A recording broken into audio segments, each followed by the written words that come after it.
Anyone who at some point in life has crossed my path knows that since I was a child, I'm in love with turtles. So I always wanted to do my part to help preserve these animals.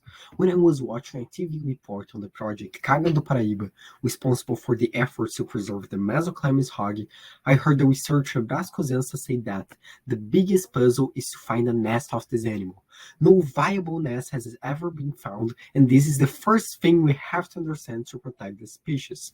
And after that, I wondered, why didn't they find the nest? And then I found out why. This is a chat transmitter, and it has a number of defects. It's heavy, bulky, and dysfunctional. And according to the biologists who operate them, this device forces all the work to be done in the field, increasing research costs and making it difficult to study the species in the long term.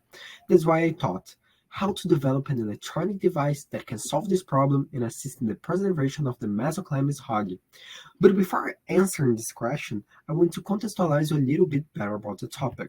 The Mesoclimus hogei is a chelonian species endemic to Brazil that has its population located in the Paraíba do Sul River Basin in the southeast region. This region is one of the most devastated by deforestation, rapid demographic expansion, and by intense, diversified, and disorderly economic development that has occurred in the last century.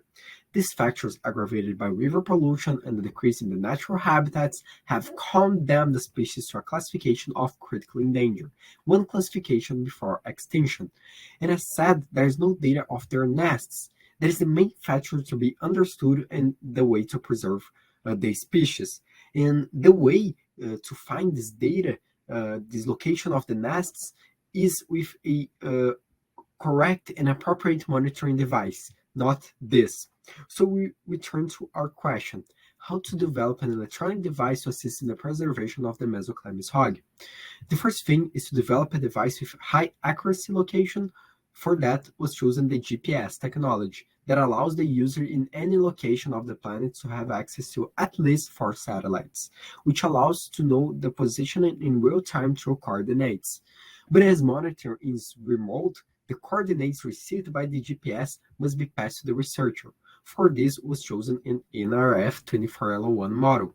So basically, the GPS fixed on the device receives the coordinates from the satellite. They are passed to the NRF model to an antenna on the riverbank. This antenna sends to the researcher phone the exact coordinates of the animal using a GSM model. And thinking of ways to make the device interface easier to operate for biologists researchers, in addition to send latitude and longitude coordinates, also generate an automatic link to Google Maps, which allows the biologists to use all the tools available on the platform, as a location marked directly on a map, the possibility to use the offline map, and also measure distances. And the first test aims to test this functionality and also simulates a trajectory of 1 kilometer with the device turned on and marking points on a map.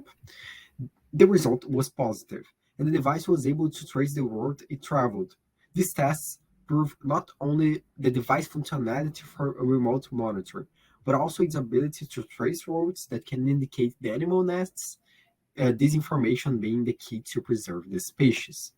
In the last test was confirmed the possibility of the NRF to transmit data and and receive GPS data, occurring great connection. With the development of this research, we know that existing bibliographies support the importance of electronic devices to obtain essential information in biological studies, and are increasingly being explored in this field. The materials used are all certified and were chosen considering the final use of both the animal and the researcher who will receive this information. The research still has the sensibility to understand that better results are obtained when information is collected directly by end users. So we can conclude based on practical and bibliographical results that the research is seen as an important advance in the current methods of monitoring the Mesoclimus hogei. The unification of knowledge from different areas is something very important that can bring gains to everyone, mostly animals critically endangered. And the advance of technology needs to reach guidelines for the preservation of the species and the planet as a whole. And is in this research, nature is understood as a strong and important ally, being my citizen responsibility know it in order to preserve it. Thank you very much.